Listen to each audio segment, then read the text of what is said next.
And welcome back, everybody. Dr. Eddie Fatakhov is the co-author with Dr. J.T. Cooper and Sharon Cooper of a book about a program that can help you lose weight and, more importantly, keep it off forever. That's a key word, forever. Also, it's great to have him on today with us. Dr. Fatakhov, good to see you. Thanks for being here. Thank you for having me. A lot of people haven't, we got through the Memorial Day weekend, and for most people, that particular weekend is centered around people getting together, remembering those who served, but also a lot of food is involved with any kind of celebration like that.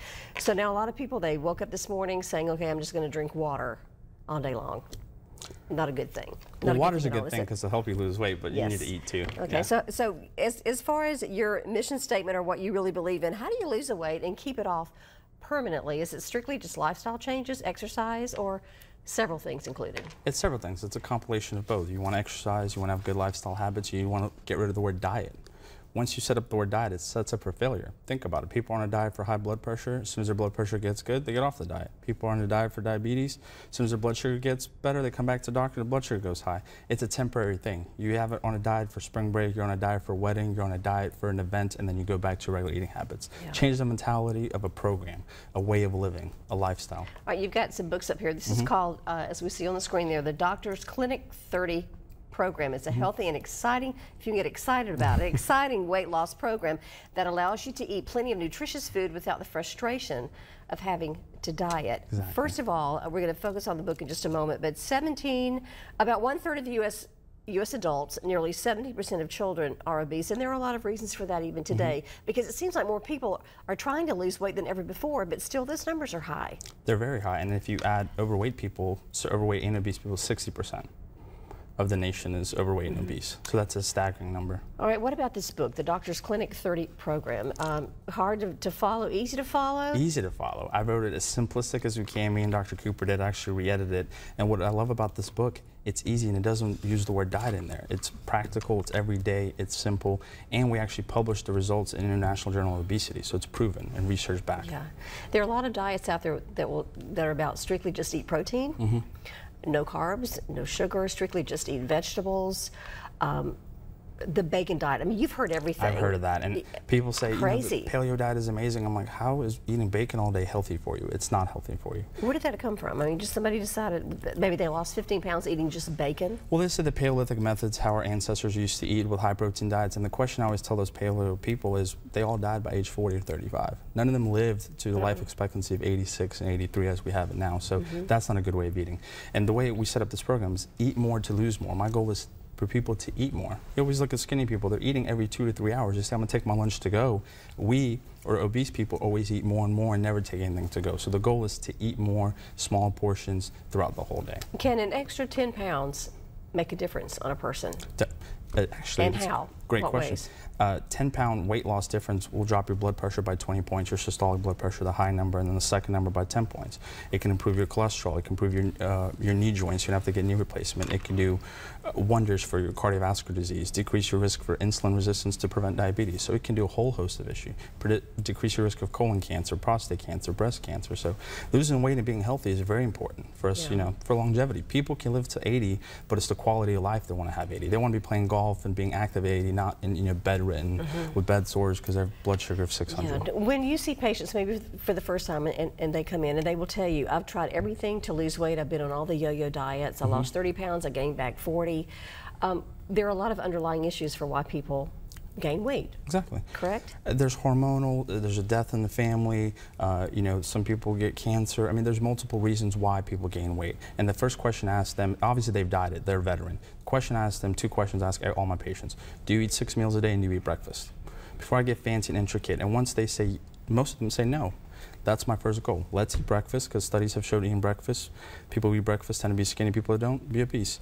Studies have shown eating every 3 hours helps burn fat, prevents that insulin storage. So if they are not doing those 2 things, how can we go fancy? Okay, simple enough. All right, we've got to take a break, but when we come back, more with Dr. Fatakhov. He's an practices internal medicine. More about the book called The Doctor's Clinic 30 program, and also something that he says eating like a baby will help with sustained weight loss. And how do you do that? We're going to find out. Stay with us. And welcome back, everybody. We are back with Dr. Eddie Fatakhov, bariatric specialist and internist, and also co-author of the Doctor's Clinic 30 program. Eating like a baby will help sustain weight loss. And did you ever stop and think what natural rhythm your child has? First of all, toddlers, and we tell this to our children, okay, before you leave for school, before you head out to go swimming during the summer, you've got to eat breakfast. But yet most adults don't even do that, but we want our kids to do it. So there's got to be something to the breakfast thing, and you've already mentioned that. Exactly, and most adults, they wake up, they feed their children, they cook for them, they're out in the car, they drop their kids off, they go to work, they come home at night at 7, 8 o'clock at night, they binge eat, they go sleep on full stomach, and then they wake up and they're like, well, I can't lose weight, but I'm only one meal a day. And I tell my patients, you're eating like a sumo wrestler. That's exactly what a sumo wrestler does. They fast all day long, they work out all day, and then from 5 to midnight they binge eat, and then they go to sleep. They go out to restaurants, they drink, and they eat more foods, and studies have shown you actually eat more calories when you're out. And the whole point of that is, let's not eat like a sumo wrestler. They spend their whole life doing that to gain weight. So how can we possibly do the same thing they're doing to lose weight? So my goal is eat like a toddler. Toddlers never skip breakfast. The parents make sure to eat. They eat every 3 hours. And when their parents cook for their toddler, it's usually organic. It's the best food ever. I mean, they're not going to give their toddler McDonald's or Burger King or Chick-fil-A. But at some point along the way, we quit doing that. We quit doing that. We quit doing that, and then we quit doing that to our children, and then we give them the same habits that we have, and now those children become obese and they have bad habits. The last study showed that 31 million Americans will skip a good breakfast every single day. And as far as good breakfast, and you've talked about this with your patients, if a patient tells you, well, I didn't sit down and fix a couple of scrambled eggs and some wheat toast and maybe a sliced orange, I had a protein shake, that was my breakfast. Are you okay with that as a physician, or is that better than nothing? It's better than nothing. I want your metabolism gauged. And I've actually done studies where if you're diabetic or you're obese, high protein actually does help burning fat. And so it depends what kind of protein you put in there. Is it plant-based protein? Is it casein protein? But the goal is, I prefer you eat a whole food. But if you can't, life, we're busy parents, life goes on. So I'd rather you have a shake, yes. And I'm fine with that, but just as long, you get it checked through a supervised physician or something like that. A lot of your patients, though, and patients in general, they have a hard time still wrapping their brain around a doctor telling them, you need to eat 6 meals a day. That's the hardest. I mean, it really is, because like 6 times a day, because people normally, they'll have their breakfast, lunch, and dinner, and for a lot of this, with the Southern diet, a lot of that, usually the big meal is at night. It's lots of calories. It's very hard. So what I tell them is, if you're eating 3, let's start with 4. It's a progressive change. It's changing their lifestyle. They've been doing that for 30, 40 years. That's how they're ingrained. Breakfast, lunch, and dinner. Big meal is always dinner. 70% of your meals should be out throughout the day, with only 30% at night. We're doing the opposite, 70% at night.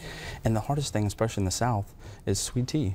Just sweet tea, you lose 10 pounds a day. You said the buzzword, sweet tea, yeah. So I tell them unsweet tea with a sugar substitute is alternative. You could do alternatives. You can eat the food you want. It's just ways of doing it. Wow.